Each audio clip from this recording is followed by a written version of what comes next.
সুপ্রিয় দর্শক আসসালামু আলাইকুম। আজকের পর্বে আমি আপনাদের সাথে আলু পরোটার রেসিপি শেয়ার করব। আপনারা এই আলু পরোটা সকালের নাস্তা হিসাবে অথবা বিকেলের নাস্তায় চায়ের সাথেও গরম গরম পরিবেশন করতে পারেন।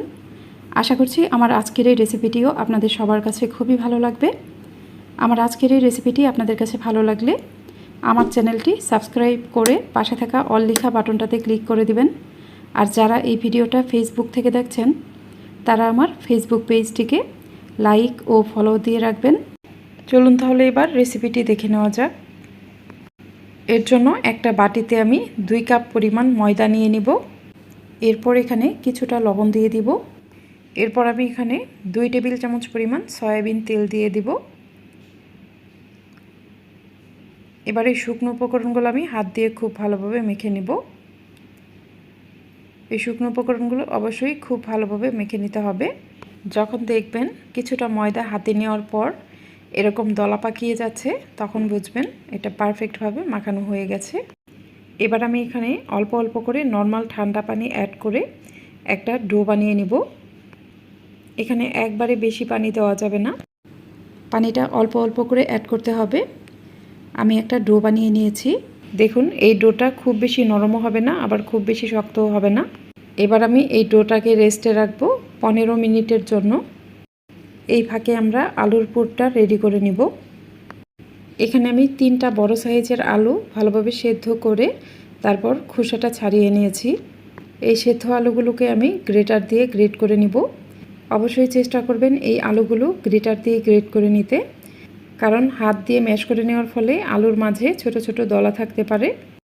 আলুতে কোনো প্রকার দলা থাকলে কিন্তু পরোটাটা বেলার সময় এর পুরটা বের হয়ে আসতে পারে। তাই অবশ্যই গ্রেটার দিয়ে গ্রেট করে নেবেন। গ্রেটার দিয়ে গ্রেট করে নেওয়ার ফলে এখানে দলা থাকার কোনো সম্ভাবনাই থাকবে না।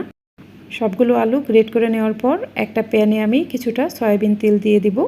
তেলটা গরম হয়ে গেলে আমি এখানে কিছু পেঁয়াজ কুচি দিয়ে দিব। এবার এই পেঁয়াজ কুচিগুলো আমি খুব ভালোভাবে ভেজে নেব। পেঁয়াজ কুচিগুলো এরকম হালকা ব্রাউন কালার করে ভেজে নিতে হবে। পেঁয়াজ কুচিগুলো এরকম হালকা ব্রাউন কালার হয়ে গেলে আমি এখানে কিছু কাঁচামরিচ কুচি অ্যাড করব। পেঁয়াজ কুচির সাথে কাঁচামরিচগুলো কিছুক্ষণ ভেজে নেওয়ার পর আমি এখানে কিছুটা হলুদের গুঁড়া দিয়ে দিব। এরপর আমি এখানে হাফ চা চামচ পরিমাণ ভাজা জিরার গুঁড়া দিয়ে দিব কিছুটা গরম মশলার গুঁড়া।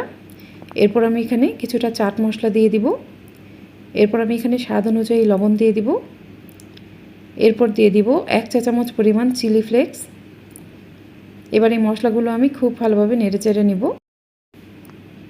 মশলাগুলো কিছুক্ষণ ভালোভাবে নেড়েচেড়ে নেওয়ার পর আমি এখানে গ্রেট করে নেওয়া সেদ্ধ আলুগুলো দিয়ে দিব। এই আলুর সাথে আমি সব কিছু ভালোভাবে মিশিয়ে নেব। সব কিছু ভালোভাবে নেড়েচেড়ে কিছুক্ষণ মিশিয়ে নেওয়ার পর আমি এখানে ধনেপাতা কুচি অ্যাড করব। ধনেপাতা কুচিটা দেওয়ার পর আমি এটা আর খুব বেশিক্ষণ চুলার উপর রাখবো না।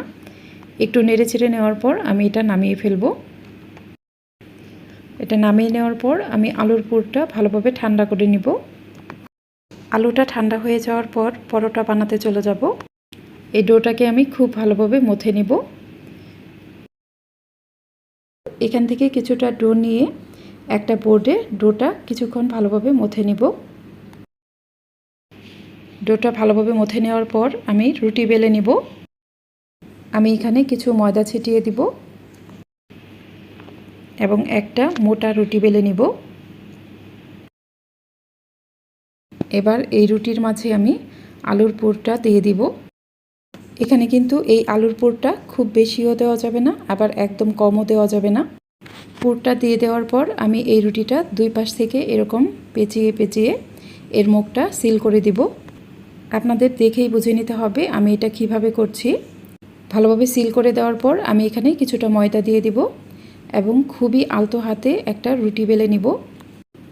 এই রুটিটা কিন্তু খুবই আলতো হাতে বেলে নিতে হবে। খেয়াল রাখতে হবে এখান থেকে যেন কোনোভাবেই পুরটা বের হয়ে না যায়।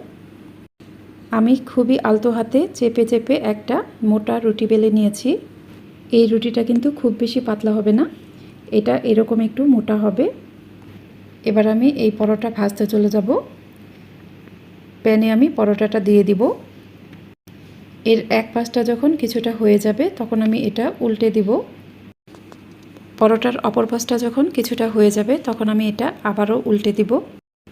আমি কিন্তু এখানে প্রথমেই কোনো তেল ব্যবহার করিনি। এ পর্যায়ে আমি এখানে কিছুটা তেল দিয়ে দিব। তেল দেওয়ার ফলে কিন্তু পরোটাটা খুব সুন্দরভাবে ফুলে উঠবে।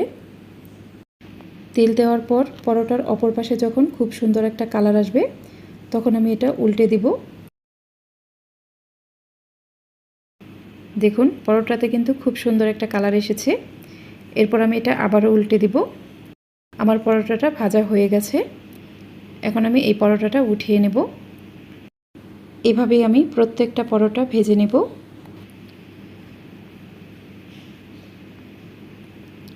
আমি প্রত্যেকটা পরোটাই ভেজে নিয়েছি। এই আলু পরোটাগুলো কিন্তু গরম গরম খেতে খুবই মজা। আপনারা অবশ্যই এই পরোটাগুলো গরম গরম পরিবেশন করবেন। আমি একটা পরোটা কেটে এর ভেতরটা আপনাদের দেখিয়ে দিচ্ছি। দেখুন পরোটার ভেতরটা কেমন হবে। এই পরোটাটা কিন্তু খেতে খুবই মজার হয়। আপনারা অবশ্যই এই পরোটাটি গরম গরম থাকা অবস্থায় পরিবেশন করবেন। আমি প্রত্যেকটি পরোটা 4 ভাগ করে কেটে নিয়েছি।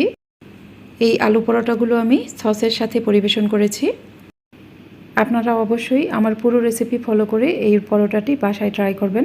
দেখবেন পরিবারের সবাই এই পরোটাটি খেতে খুবই পছন্দ করবে। আমার আজকের এই রেসিপিটি আপনাদের কাছে ভালো লাগলে অবশ্যই আমার চ্যানেলটি সাবস্ক্রাইব করে পাশে থাকা অল লেখা বাটনটাতে ক্লিক করে দিবেন। আর যারা এই ভিডিওটা ফেসবুক থেকে দেখছেন তারা আমার ফেসবুক পেজটিকে লাইক ও ফলো দিয়ে রাখবেন। আজ এ পর্যন্তই। এরপর আবারও হাজির হব নতুন কোনো রেসিপি নিয়ে। সে পর্যন্ত সবাই ভালো থাকবেন। আল্লাহ হাফেজ।